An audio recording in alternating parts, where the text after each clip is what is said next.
Welcome to First Star Let's Chat, an athletic therapy podcast. I'm your host, James Gardner, certified athletic therapist, certified strength and conditioning specialist, yoga instructor, human being. This platform, for the pros, by the pros, anybody in the performance space, and beyond. Welcome here to share in the stories of professionals, experiences, journeys, learning along the way. It's a platform to connect, to network, and to be a part of a community that cares, with conversations that matter, experiences that resonate, and generate ideas, thought-provoking, organic dialogue, passionate pros. Brought to you as always by First Star Therapy, Mobility Tape, Epic, and Benchmark Athletics. In association with the Canadian Athletic Therapists Association. It's First Star Let's Chat, an athletic therapy podcast. Thanks for being here. Thank you for being a part of it.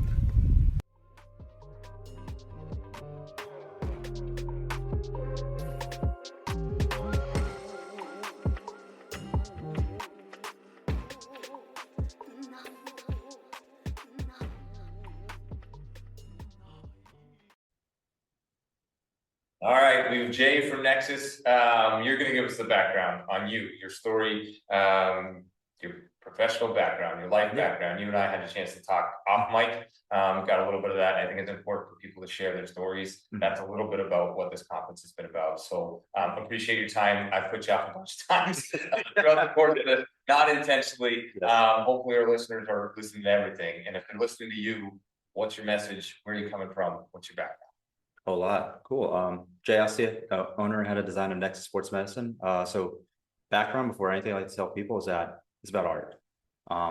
I grew up painting, drawing, charcoal, colored pencil, and that's always been my thing since I was in first grade going up into high school. And in high school, I was known as the artist. I go to Temple University, boom, art major, let's try it out. I hated it. And then, during that time I was pretty lost, and that's where I figured, okay, I always want to join the military. And during my sophomore year at Temple, I actually took a leave of absence to join the Marine Corps. Finished up my Marine Corps time and actually came back to Temple, and I figured, I want to do something different. Back when I did my time in the Marines, I want to get away from art, and that's where I randomly picked up AT. A lot of people don't know the way I found AT is that I saw someone in this, in our, I don't know if it's called the school kinesiology back then, but I saw someone with a cool jacket that said athletic training. That's part of it. You're the guy that's got to be part of it. Yeah, and I, so okay, cool. Let's look at that. And I looked into the program, and again, it was at the same, school kinesiology, and I just picked it. So that's literally how I got into athletic training. Everyone else has that story. Oh, I got hurt. I worked at my AT or other reasons, and for me, I feel weird when I tell people, mine just out of nowhere. It's a completely different way. And again, that's how I got into the profession. So, so coming from Philly, I go to Tampa, stupid hot, dealing with all that. I'm a GA, good times. And then during my time in Tampa for my first year as a GA, that's where I realized I did not like the stuff I had, personal carry kit wise, right? I never actually used a personal carry kit during my whole undergrad career at Temple, not once. So going into my first kit, as a certified is a completely different experience, way different than, the partnerships we have at our schools now. And not going to mention brand, but my first kit broke. And then I figured, okay, let me look into the tactical brands I know. Again, I was, doing my time in the reserves. I know all these brands, and I looked at the most expensive ones, bags ranging from $80 to $210. And the part that frustrated me is that I couldn't repurpose them. I could not repurpose them to suit the needs of what I believe the athletic trainers needed to be better. And that's where, a big part of the idea was where Nexus was born to, I can draw, and I said, okay, I've used a lot of little pouches on my plate carriers in the Marines, and, to go up to a bag was very, very different, but I said, let's just start from there. So let's just start drawing, and kind of like, if you have anywhere to go from that, that's where. I think that's awesome. Start from drawing. I think that's great. Like Nexus Sports Medicine, and you're drawing back to, pun, kind of intended, but like your experience drives your expertise. And I think we found that throughout this World Congress and throughout our profession is what I've done shapes who I am today. The artistry piece, I find in my practice, artistry is a big part of what I do. Absolutely. It's not drawing, but it's the artistry of, how does note A match with note B so that we can create an orchestral song that makes fluid movement, if we're talking artistry that way. Movement is artistry too. Yeah, and that piece of, the science and this and that. Yeah. You have to have that as a foundation. For me, it's about the artistry. It's about how do I piece this together to make a beautiful painting? How do you piece this together to make something that's functional for what you feel is necessary within the field of athletic training, athletic therapy? That's I think it's a brilliant capture. So you took a dive, you drew some stuff out, and then all of a sudden now you have a company, you have a business. A little scary to jump in that way, to go out on your own. Yes, I can get to that. Yeah. Oh yeah, the deep dive. Well, I think the first challenge that I thought about doing this was, as you talked about, what I believed was going to be the right thing. That's where I also took a step back to think about, the design philosophy I have here at Nexus, is that what is it that should work for thousands of people? And that's where, kind of I put that belief, okay, this is what I think is really good. Then putting that shifting of focus, what's going to work for a lot of people. And that creates modularity. Because when, I guess when I first started up, I had my drawings. Okay, let's just think about, is this going to work? What do I do? As we mentioned before this, I went to the Facebook pages. I'm a high school AT by practice. I have no college experience except back in undergrad, and went on certain Facebook pages, trying to get, market perception of what do the people in the field think, or what do they like. And so many of them where, they weren't mentioning the common brands in the profession, which is a bad sign. But so many people were mentioning Amazon bag, Amazon bag, Amazon bag, Amazon bag. And there's maybe 5% that mentioned the expensive tactical brands. So going into this whole thing, I already knew that my bag is going to be way more expensive with all the things that I wanted to do with it. And the first iteration of the dead bug I drew was nuts. I had a lot of crazy things I wanted to do with it. And then kind of toning it down to my first prototypes, that's when I saw, okay, I think this is the new challenge is, where do I find that nice medium bang for your buck? But I know my stuff's gonna be more expensive. But the way I looked into another piece of the strategy was, what are the main brands doing? What's their price point with what you're getting? And there was a huge gap in that. So when I, got the first generation dead bug prototype ready, I had no money. I think I just had a small laptop, a couple $100 saved to just, start a website.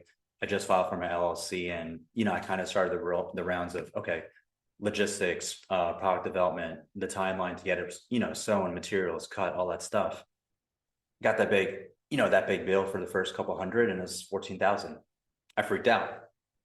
And I asked my factory rep, I said, hey, I don't know what to do. Do you have any suggestions? And she goes, in question mark, maybe a pre-order. And I'm like, here we go. So I'll tell you, kind of going that the Instagram page, it didn't start as Nexus. So hopefully, for these people that are listening to this that knew what the page was before it was Nexus, I really appreciate y'all, because that's where it really started. The page was called Real ATCs. So when I started Real ATCs, it was just, all I did was posted about athletic trainer stories. Nothing in like a cheesy biographical way, but it's about real experience from a third person point of view. So with that, I think that was able to get me, 2,000 followers. Wild guess. So by the time we did the pre-order, I then switched over, announced, hey, like, this is the page. It's called Nexus now. And then I started showing, okay, this is the first generation bag called the Dead Bug. And when I went to that pre-order, those first couple hundred sold out in 2 hours. Unreal. So it was nuts. And also see that money come to my account, like, oh my God, I have to manage this.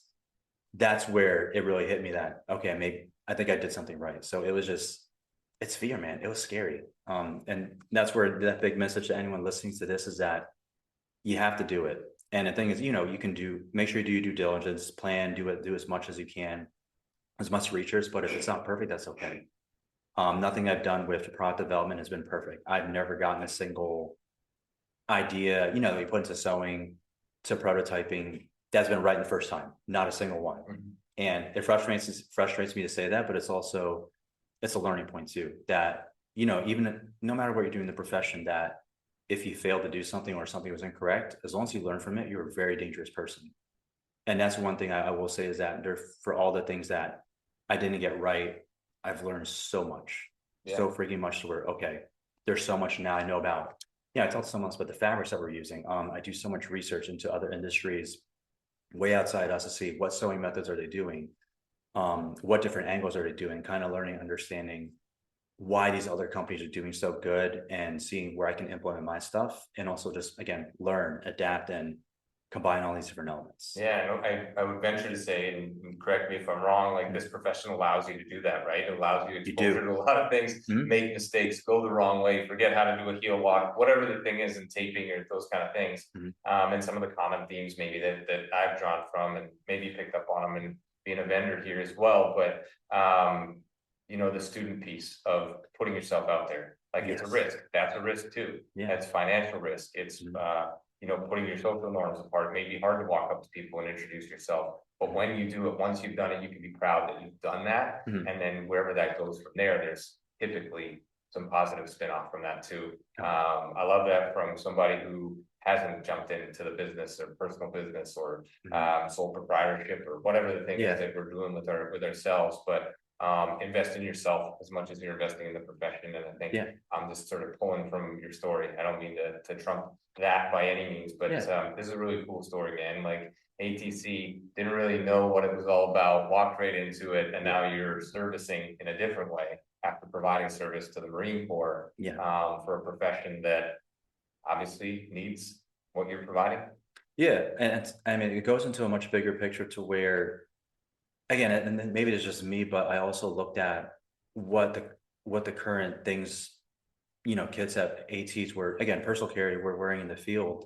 You know, I'm watching games, right? My wife's a huge football fan. And I'm just thinking, it's my first point of view. Like, what do we look like out here? And a lot of people felt the same way, you know, with me, you know, talking to me about the stuff that I was doing. And again, I want, you know, not just athletic training, athletic therapists. Now we're meeting people here at WFAT in Ireland, but I want just the entire sports medicine industry to have a different look, so that when they take the field, they're going to say, man, this person looks freaking cutting edge. This is what a true hard looking professional looks like that can handle things on the field. And I'm hoping with, you know, not just these bags, but other things I have ideas for going for the future, that hopefully maybe this can help solve the identity crisis. I know it's huge in athletic training. I'm not sure if we're up in Canada, but that's another thing I'm trying to solve too. And I know a lot of people kind of give me good feedback that, you know, it's doing that. So, you know, I'm glad I'm just able to be a part of that, because I do care about that. And I love that. It's a different approach. Like it's something that I've been at this 17 years and never really thought about it, but it was always like khaki pants and a polo shirt, right? Like that was your athletic therapist, that was your athletic trainer, that was the mandate. Here's your bag. It may look stupid, it may be too big for you, it may hinder you when you're running onto the field. But is it also all out of it? Is also look good, feel good? Right. Is that kind of, you know, and I had some people said, nah, I don't think we have to do that. But, and even though like, there's always gonna be a naysayer, the fact that at least you push out and do it, again, you're gonna find out. You know, there's a lot of business owners that say the market's gonna tell you if you're right or wrong. And you know, the market's been telling us, you know, the right things. I'm going to keep doing what the market helps give us feedback for and dictate that, because, and also that part of putting yourself out there. My first NATA, lo and behold, it was actually Philly a couple of years ago, and we're going back next year, and I'm excited. I didn't want to go. I was nervous, and I said, you know, I just don't think I'm ready for it yet. And my accountant, who's also an AT, you know, he kind of switched sides. He goes, no, dude, it doesn't matter. And I said, okay, all right, I'll listen to you. And I actually split a booth with Toki Nakazawa, awesome dude. Thank him for letting me share his booth. So we split a 10 by 10.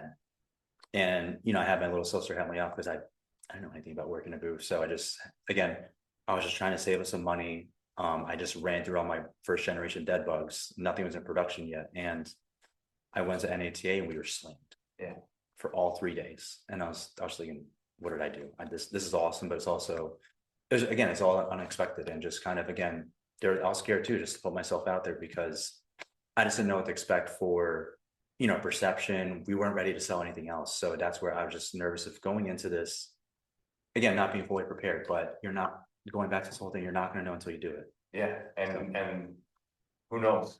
And the only thing that you'll know is nothing if you don't try. And I think it's a brilliant capture for what we're doing here, right? WFAT and connecting people. Absolutely. You in the product space and supporting the profession as well from within it, right? You have eyes on it, you've been in it. You came at it a different way than probably most, if not all, right? Kind of stumbled upon it and here we are, and you're making waves, right? And that's beautiful, man. It's great to see, great to be a part of, great to have you on the podcast here, just to sort of capture your story a little bit. Would love to stay in touch. Anything you want to leave the audience with, feel free. We're wrapping up here, last day of the World Congress, a lot of people flying out, and social to get to tonight. Wherever you want to go here to wrap things up, I appreciate your time, appreciate you being here. Definitely a message. I'm talking to a lot of people. I think just the whole profession in general is just going through a lot of, again, just there's nuances and we're all trying to solve them. But what I would say is that if, you have to be proactive. And it's one of the things to where I always like to tell people, if you're the type of person that's complaining about something not being right, and if you're not being part of the process of making it better, then we have to change that. And we can't look into this mindset of always looking for, let's say, a person or an organization or a bigger body, whatever, a company to take care of you. You got to go the other way around to make it better.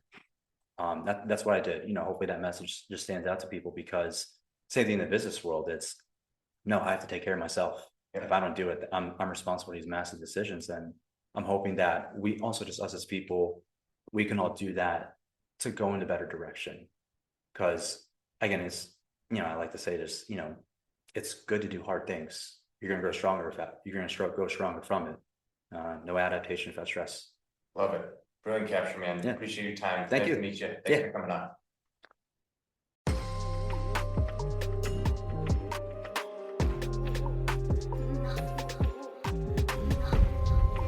Thanks again for being here. Thanks for listening. Thanks for being a part of this community. Check us out online, firststartherapy.com. That's FIRSTAR therapy.com. Or email us with feedback, consult@firststartherapy.com. CONSULT@firststartherapy.com. On Instagram @firststar.therapy, and our podcast host @letschat.at. This is First Star Let's Chat, an athletic therapy podcast.